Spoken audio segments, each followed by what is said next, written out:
What's up, everyone? Welcome to RotoGrinders not MLB, NBA crunch time. Still reeling clearly from that Blue Jays loss last night, thinking about baseball. I'm your host today, TJ Zwarich, joined by two of the sharpest minds in the biz. We got a Triple T weekend. First up, joining me, I got Tasteful Tides, Tim Buell. How you doing, Tim? Yeah, I'm doing well. Yeah, that was a brutal game last night, man.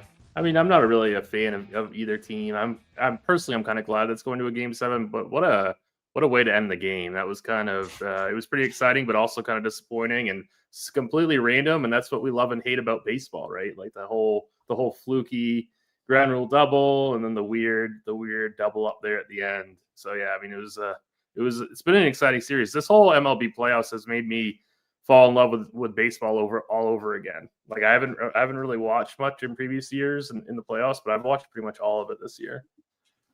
Yeah, it's been a really good playoffs, really great World Series. Fingers crossed the Blue Jays can come away with things tonight. Joining me, I got the wonderful, the incredible Taylor Smith. How you doing, Taylor? Doing well. I'm also glad about Game 7. I think Ohtani, at least opening the game, should be pretty fun. And then old boy Max Scherzer on the other side, see what he has in the tank. So I guess that's not why we're here, but should be fun anyway. It's going to be interesting seeing all the different pitchers that could potentially come into this game. With Glass now having closed last game, he could still possibly come in for this one for a little bit. We could potentially see Trey Savage and maybe Shane Bieber from the Blue Jays today. So gonna be a fun one. Looking forward to tonight. But we got a baseball game or a basketball slate to talk about. We got 4 games on DraftKings, 4 games on FanDuel, but there are different 4 games on each site, starting at 6 p.m. Eastern time over on DraftKings. That's why we're going a little bit early today. We'll start talking about the FanDuel slate first. We'll do DraftKings second. We will take your questions. We will lead you up to lock. If you got questions, get them in the RotoGrinders live stream Discord chat. Get them in the YouTube chat. I will go to YouTube second, but I will go to YouTube a little extra as long as we are hitting that like button. Subscribe, hit the notification bell. Make sure you are hitting that like button for us, though. Help us battle that YouTube algorithm. Speaking specifically on FanDuel, Taylor, give me your slate overview of this one. Yeah, so the difference is we don't have Minnesota and Charlotte. We do have Detroit and Dallas, which is happening in Mexico tonight, the late night game. Dallas is quite shorthanded. They don't have AD. They don't have Kyrie. They don't have Derek Lively. Daniel Gafford is back tonight, but season debut should be somewhat limited, I would think. D'Angelo Russell is questionable. So for the Mavs, so it's not great for them. There is value there as a result, a little bit. Otherwise we share the middle 3 games with the DraftKings slate. There's not really a lot to pay up for except for Cade on FanDuel. I think he's the most expensive piece. Obviously don't have LaMelo over there. So it is a bit different. I kind of like that last game, at least the Detroit side, and then maybe a little bit of value on the Dallas side, but largely similar other than that. All right, well, let's start going position by position on FanDuel. We will start off at point guard. No LaMelo Ball over here, but we do have a nice, cheaply priced Steph Curry. Tim, talk to me about the point guard position. What are you doing over here? Yeah, we lose LaMelo Ball. We gain Cade Cunningham, so it's kind of like it's basically the same kind of deal. Steph Curry is going to be very, very popular over on FanDuel. Probably going to be around 50% owned in like large field, smaller dollar GPPs. Like he's going to be extremely, extremely popular. I'm playing just single entry tonight, but if I were playing cash, Steph Curry would 100% be in my lineup on FanDuel. 8,200, pretty good matchup. So I think he's the pretty much the easiest like plug and play. Taylor did mention D'Angelo Russell. He's questionable. That's like literally like the only piece of news on the entire slate. So that's just one little bit to keep in mind. The next point guard that I'm getting to a lot of is Amen Thompson. at 7,600. Not like the best matchup on paper, but we only have a 4-game slate. They do have a 116 implied team total, which is pretty strong for the slate. So Amon Thompson, Steph Curry, those are the two that I'm getting the most of. I do like those two quite a bit. If I'm looking to save at point guard, it's probably Bajemski at 5,200. Russell, if he plays at 5,400, it's okay. We're going to be getting to a lot of magic here on this slate. So if you wanted to run it back with a CJ McCollum at 5,700, I don't hate it. And then maybe, one of those Celtics point guards with Derek White or Peyton Pritchard in large field GPPs. All right, Taylor, how about you? Who are you playing a point guard? That's kind of gross relative to what we usually see at point guard. I think Cade on the high end, totally fine. I know in life makes the Dallas interior defense quite soft and quite undersized. So he should, in theory, fare pretty well in that spot. The lack of value kind of makes it tough to pay up for him. I don't think you have to. We do have the mid-range Golden State stuff. Steph Curry, like Tim talked about, looks like the top overall play there, at least from a value standpoint. I like the Amen Thompson call. I think Houston in general is a pretty good spot tonight. They've been off for the last couple of days, but Boston played last night. So Houston should have the edge there, even on the road. Not a great spot on paper, but I do like it a lot. Pritchard on the other side of the game is okay. I think Jalen Suggs is fine if you land on that. He's been pretty productive early in the season. And I do think Russell is a pretty strong play. Like without AD and without Kyrie, there is a lot of usage available for Dallas. He's cheap. He's questionable. There's obviously risk in waiting on that as the last game of the night, an island game. But even off the bench, I think he's a pretty strong tournament play. All right, take us over to shooting guard. Yeah, shooting guard is a wasteland, kind of like it was yesterday. You can play Amen Thompson here. Desmond Bane is popping on FanDuel. He's 6,300. He's been horrible so far for Orlando, but we know he's talented. He's going to come around eventually. They're playing the Wizards. So if there's any spot where he's going to bounce back, this might as well be it. I'm worried about the ownership because he's really popping. So if you want to go away with that, I don't have an issue with it. Quentin Jackson and Max Christie are a couple of decent punts at the position. We've seen both jump into the starting lineups for their teams lately. Jackson, I think, played 22 minutes last night, played quite well. Christie, not a good per minute guy either, but again, Dallas is really thin. Maybe more usage flows his way. I think that's fine. I'd much rather play Christie than a comparably priced Klay Thompson, but maybe Klay turns back the clock randomly if Russell and the others are out. So viable, but not exciting. I think Asar Thompson on FanDuel is also pretty interesting, just given the weakness of the position. All right, Tim, how about you? Who do you like at the shooting guard position on FanDuel? Yeah, so when I ran Sims before the show, I actually got to more Asar Thompson in Sims than I did Desmond Bane. Even though it's a better spot for Desmond Bane, I do think that one or two of these Orlando players are going to be optimal in this fantastic matchup. But I think considering Asar Thompson as a pivot, I think is a pretty decent GPP play.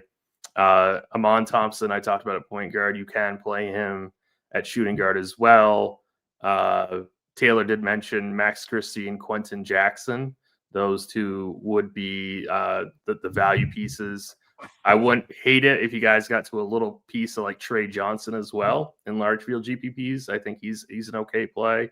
But, if you're playing cash games, you're going to be getting to Desmond Bane either at shooting guard or at small forward. So, but GPPs, he is going to be really highly owned. So if you wanted to pivot to one of the Thompson players or one of these cheaper guys, I don't hate that, but I would not be fading Orlando completely as you're building out your teams tonight. I would be getting to probably min one Orlando tonight.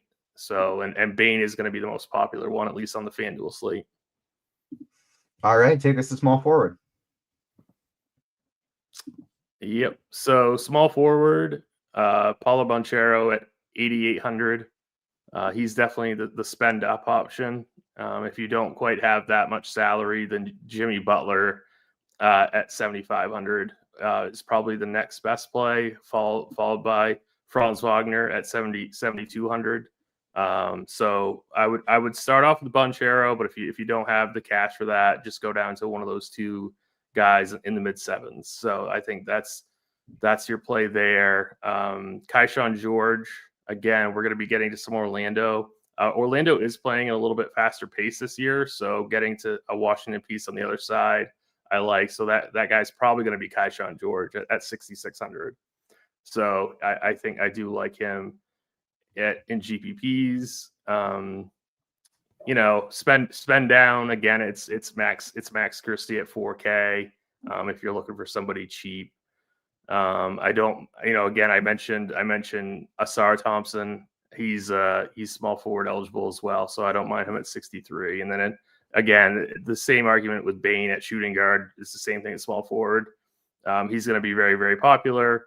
If you're playing cash, you're definitely playing Desmond Bain, but it's up to you if you want to eat that much ownership in tournaments. Kaishan George gonna be my favorite run back from Washington as well. Taylor, who do you like at small forward on FanDuel? Yeah, there's a little more here than there is at shooting guard. A lot of the same names like Tim talked about.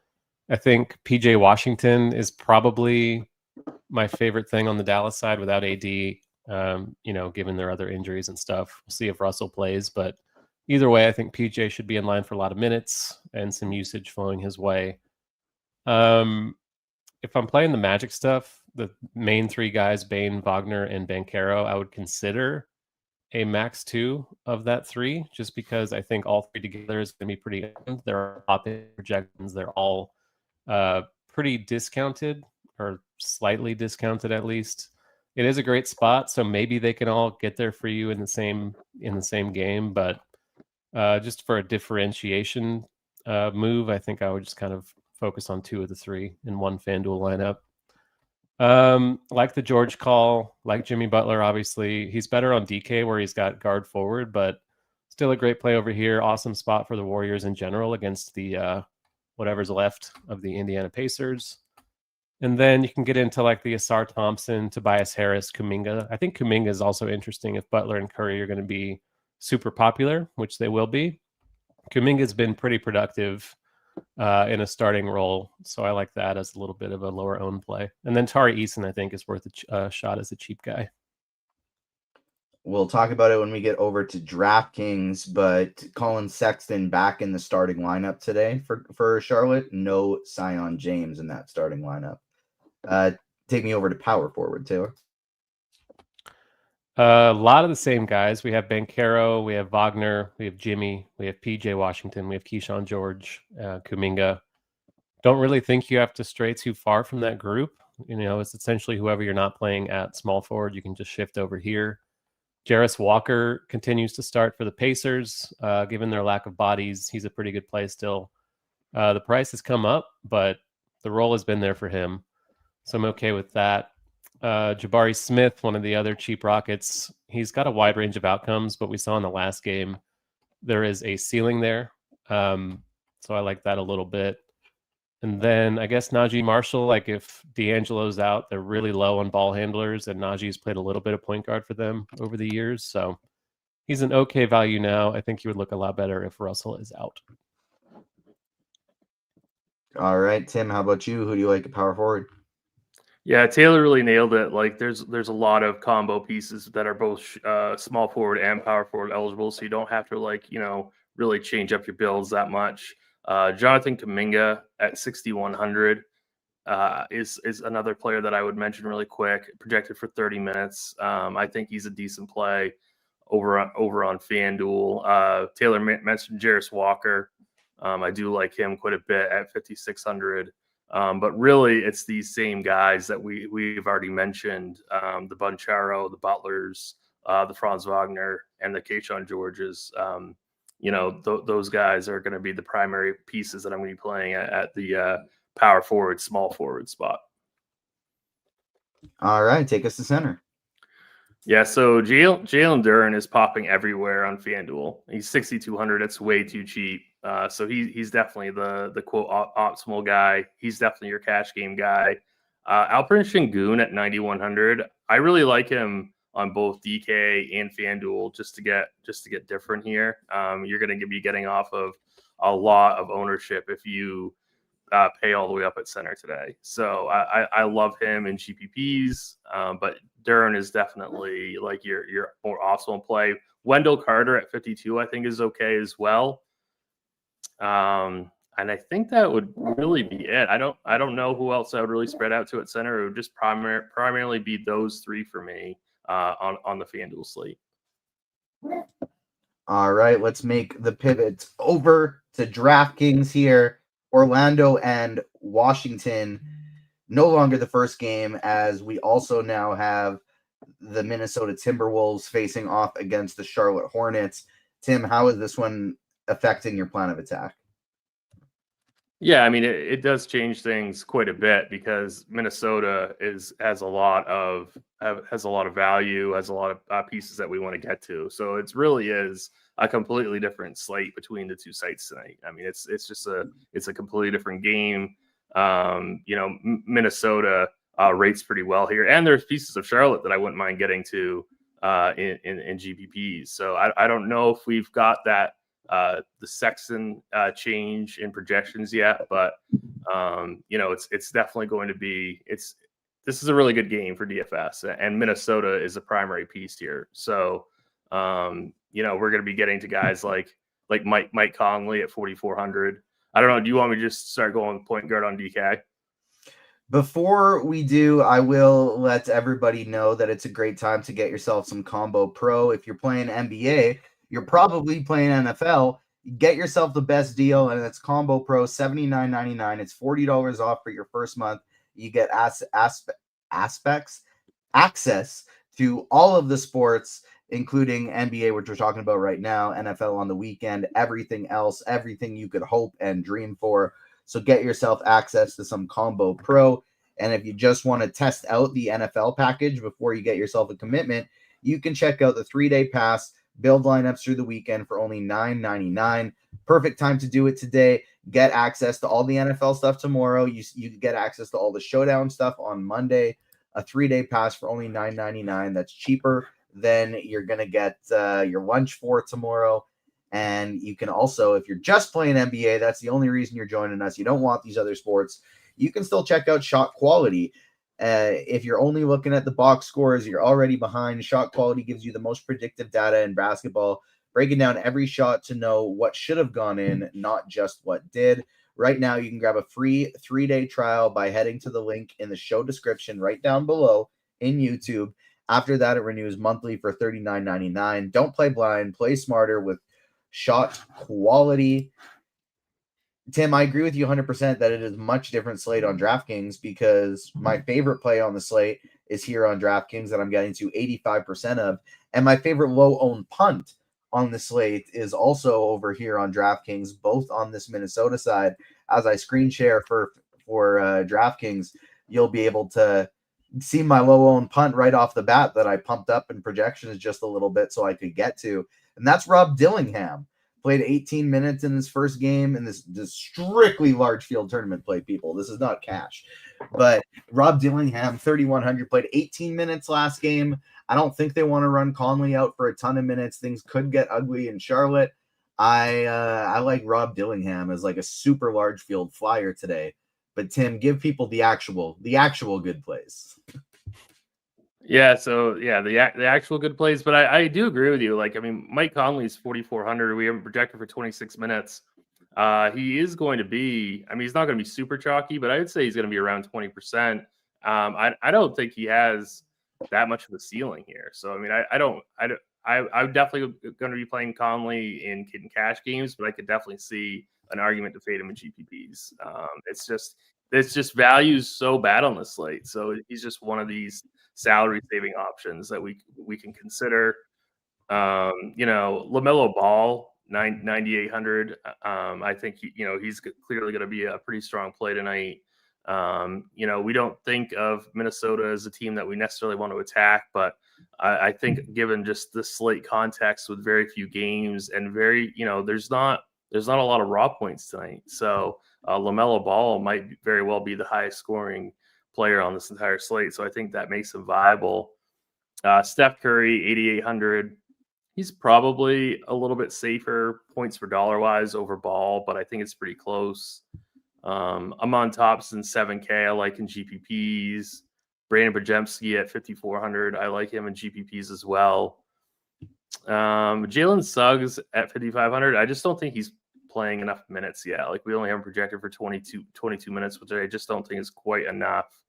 So I'd be looking at either spending up or going down to Mike Conley. All right, Taylor, how about you? Who are you playing at point guard on DraftKings?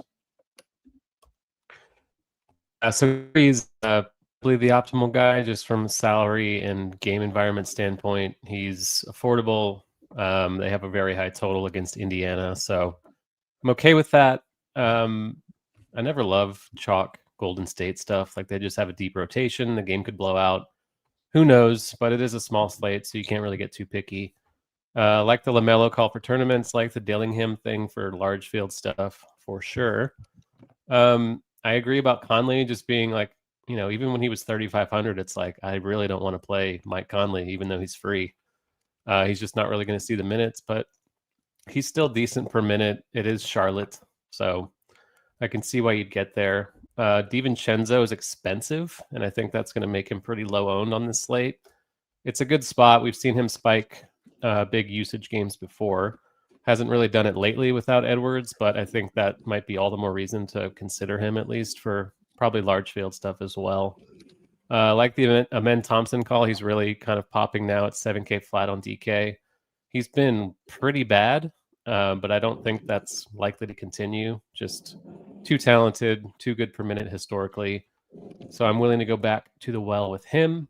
I think the likelihood the of other Adams guys not starting in this one is going to be big for him as well, because yeah, I was like kind of watching a bit of those first games. So, big thing for him is rebounds, and with Adams and Şengün both in there, there just weren't near as many available. Yeah, if they're that's definitely a boost for Amen Thompson and probably everybody else, just because Steven Adams does hog a lot of rebounds while he's out there. Otherwise, it's like dart throws, Pajemski, Pritchard, Trey Johnson, like Tim said on FanDuel, is pretty interesting. Not really a Ray J. Dennis slate probably, but he has had a big roll off the bench, so you can always go there again if you want.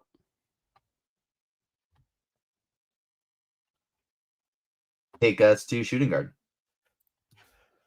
Yeah, Jimmy Butler, like I said, underpriced, 7,300. Guard forward eligible. It's pretty hard to build without him, so I would just probably eat that chalk. It's a good spot as well. Quentin Jackson we have over here under 4K once again, assuming he starts again. The Indiana lineups have been very erratic because they don't have a lot of viable NBA bodies, but they do like Jackson. If he starts again, I'm willing to go back to him at under 4K. Bane a little more expensive, so he's not going to be as chalky on DK as he is on FanDuel. I think he's fine. I just don't feel great about it. And again, shooting guard is horrible. Keyshawn George is someone you can play just because there's no one else. Trey Johnson again, not a lot of great stuff. You play me but here and ignore for it. All right, Tim, how about you? Who do you like at shooting guard? Yeah, so it is going to be Quentin Jackson for value, assuming he starts. Trey Johnson is another value piece that I think you can consider in GPPs. I think you could even consider Reed Shepherd here in GPPs. But if you've got salary and you don't want to save at the position, Jimmy Butler at 7,300, he's definitely going to be your cash game piece there. Keyshawn George is the GPP pivot. I really like Keyshawn George he's coming in under 20% right now, which I really, really like.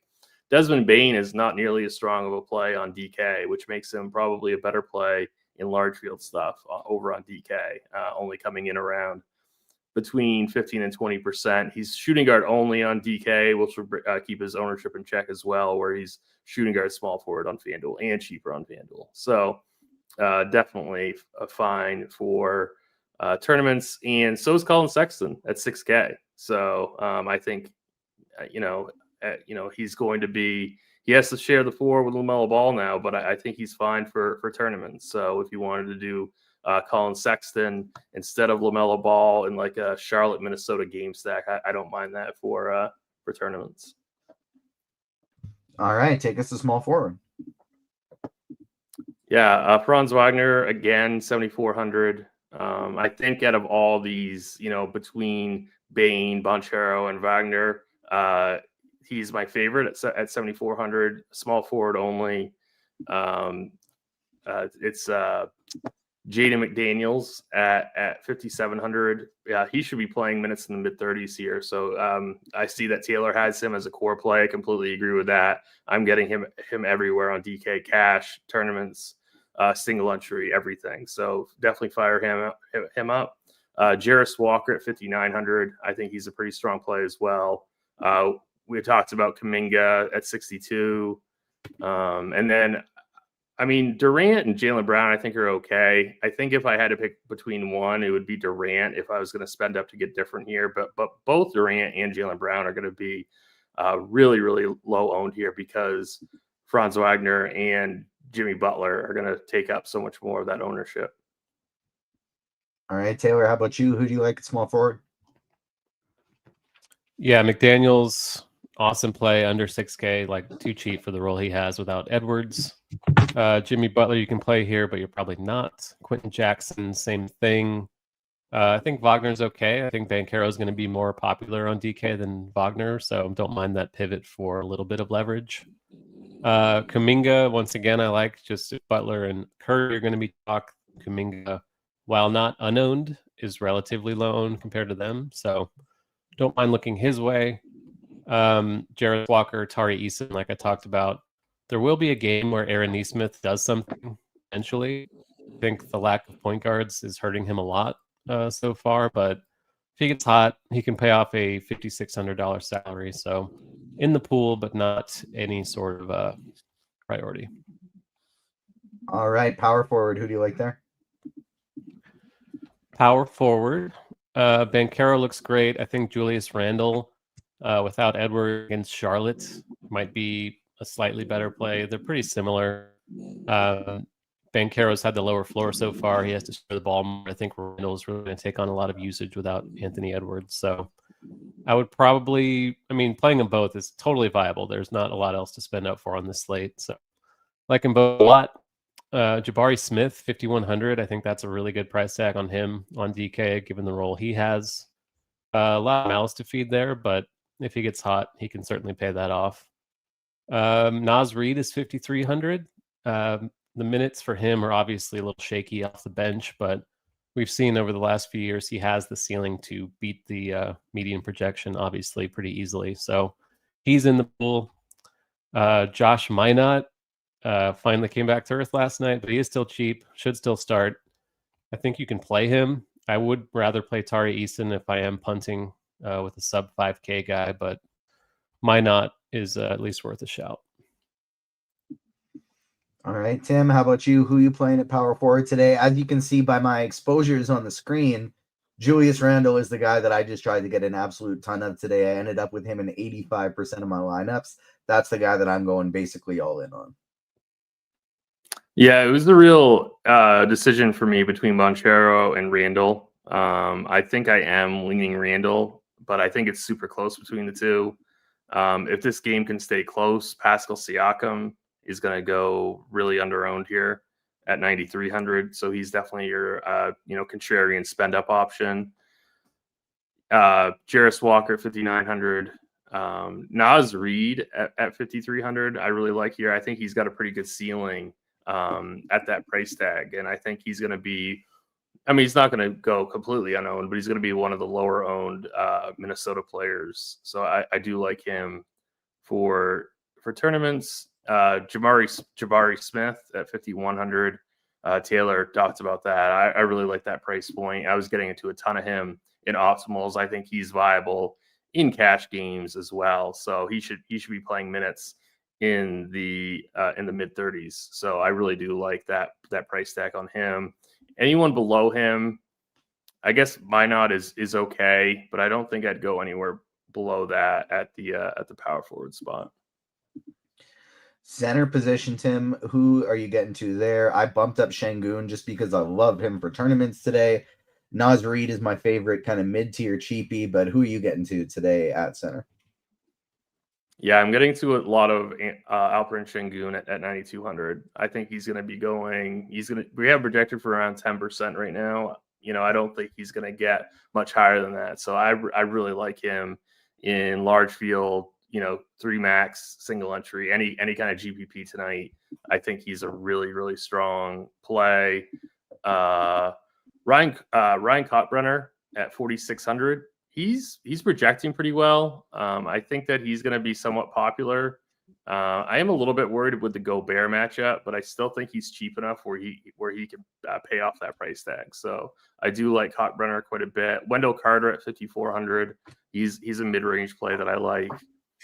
Center for me tonight, I don't think it's very strong. So I would really keep my pool pretty limited. I guess Nemus Queta at 5K is all right, but he would definitely be behind Wendell Carter and Kalkbrenner.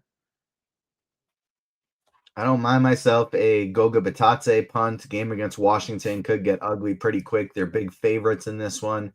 Taylor, and I'm just not a Wendell Carter believer. He crushed me the other night, but I'm just not a Wendell Carter believer. Taylor, who you playing today at center? Wendell Carter's good if you need like 25 fantasy points, but I agree he's not really typically a ceiling guy, but he is cheap, and they're playing the Wizards. Wendell Carter is Bam Adebayo light. He's the mini Bam Adebayo. Yeah, it's like Jeremy Grant when he was like on the Pistons, like he would score a lot of points and do nothing else. Quite frustrating. I think the Kalkbrenner thing is pretty good. Like he's cheap. He's shooting 90% from the field this season. Don't know if that's sustainable. He's facing Rudy Gobert also, so pretty tough spot, but he's so cheap and he's been good. So I am happy to go back to the well with that. I think Diabate, kind of like the Murray Boyles Sandro thing last night. Like Murray Boyles was chalky, didn't come through at all. Sandro as the backup got pretty much no ownership and wound up getting more minutes and kind of smashing. So Diabate similar to that, with Kalkbrenner being the chalkier one. Love Şengün at the top. It is very weak. Like this position is actually horrible on this slate beyond Şengün. So I'll be pretty well over the field on him. And that's kind of it. It's pretty grim for center on this slate. If you have any questions, get them into the RotoGrinders live stream Discord chat. Get them into the YouTube chat. As long as we still have questions, we will take you all the way up to lock if we run out. Get out of here just a little bit early. It's my mom's birthday, and we're going over to my sister's place, watch the Blue Jays game, celebrate the birthday. And so got some things to do, people to see, places to go, everybody. So get your questions in. Going over to the RotoGrinders live stream Discord first. Or I guess before we do that, actually, Tim, who do you got breaking the slate tonight? I'm gonna go Alperen Şengün. Like that call quite a bit. I'm gonna steal away, hold down Julius Randle because that is my guy tonight. Play yourself some Randle, play yourself some Şengün. Taylor, who's the third guy we got to get into that lineup? Well, Şengün was mine. I think that was a good call for sure. I guess I'll say Amen Thompson. Like, it's really not a good slate, to be honest. So if Şengün doesn't break it, maybe Amen breaks it instead. DK GPPs, Taylor, will throw this to you. Pods and Jabari Smith, or Dillingham and Banchero? That was, I assume, large field if you're playing Dillingham. Mm-hmm. Probably go with that one. Yeah, kind of one of those where it's just like he maybe gets you 12 points, but if you're getting Banchero in this lineup, he says he's already got Wagner, he's already got Butler. Who cares if you're getting a whole bunch of points from those guys? Like, it might not really matter on a small slate like this one. Tim, what do you think about Julius Randle for DK Cash? Yeah, I think you should be playing him in cash games. DK GPP, Taylor, last piece, Queta or Minot? Which Celtic you got? Oh, God. I guess I would take Kata. I feel pretty bad about both. I just kind of trust his minute production more. Why not? Tim, Olu needs a point guard under 7K on DraftKings. So assuming no Amen Thompson, they can't get there. You going with DiVincenzo or Peyton Pritchard? I would go Peyton Pritchard. Derek says I would have binked last night if it weren't for I thought this was a compliment for Tim, so I started reading it. But he would have binked if it weren't for Tim's Kessler play. I was on Kessler last night too. That didn't go as well as I had hoped. FanDuel single entry, Tim, Şengün or Duran? Yeah, it's a tougher decision on FanDuel. You are going to be getting really, really different on FanDuel if you go Şengün. I say go with it. I say play Şengün and just get really contrarian. Taylor, what are your thoughts on Tari Eason tonight? I like him. I think compared to Jabari, he's going to be pretty lightly owned, and we've seen upside from him over the years. So good low owned, cheap, good per minute guy. I like it. Tim, who's the guy you're not playing tonight that you are afraid of being underweight on? Jimmy Butler. And I didn't get to Paulo Banchero either on DK at least, so I'm a little bit worried about that. Yeah, I only ended up with 20% Wagner, 25% Banchero, and I wanted to be a little higher on those guys, so that does worry me just a little bit. Taylor, how about you? Although I did end up with 0% Kevin Durant, so I think that could go bad. Taylor, who are you most worried about being without tonight? Looking at Jaylen Brown, I just feel like he's too cheap for the role he has without Tatum and all the others who left. Tough spot, but I'm not really getting too much Brown, and I'm not getting to as much Colin Sexton as I probably want. Tim, what spend are you most comfortable fading in DK Cash between Curry, Randall, Butler, and Banchero? I would definitely play Curry and Randall. Yeah, so I guess Banchero would be my most comfortable out of that group to fade. Olu has changed from the need of a 7K and under point guard to a 6K and under point guard and DK. Taylor, who do you got? Let's see, 6K and under. So basically, Simons or Pods. Yikes. It's really ugly. Yeah, probably Pods. Yeah, don't love it. Simons, like one thing I will say about Anthony Simons is he does have upside on this team coming off of the bench. Like he just kind of comes in and he fires a bunch of threes, 30 fantasy points last game, 38 a couple games ago. If he gets hot from the 3-point line, he can put up a really big score off the bench. And so I do like Anthony Simons for tournaments, and he's never going to get played because he doesn't project well. It's basically just, can he go in and hit threes off of the bench kind of thing. But I do like him sometimes as like a contrarian large field GPP option. I think that will do it for today's show. Good luck tonight to everybody in all your contexts. Good luck even more to the Toronto Blue Jays. We thank you so much for tuning in on behalf of myself, Tim, and Taylor. That'll do it. But make sure to join us tomorrow morning, bright and early, for some football content. Tim, Bobby, and Dean will get you at 9:30 a.m. Eastern time. GPP Final Takes crew coming in after that. Myself and Britt will lead you all the way up to lock with crunch time. And don't forget, daylight savings in the middle of the night. And so roll your clocks back, forward, whatever the hell you got to do. I don't change them here. All I got to do is make sure to just set my alarm an hour later because the show starts an hour later. So I get an extra hour of sleep. All is well in the world. But thank you so much for tuning in, everyone. We will see you next time. Peace.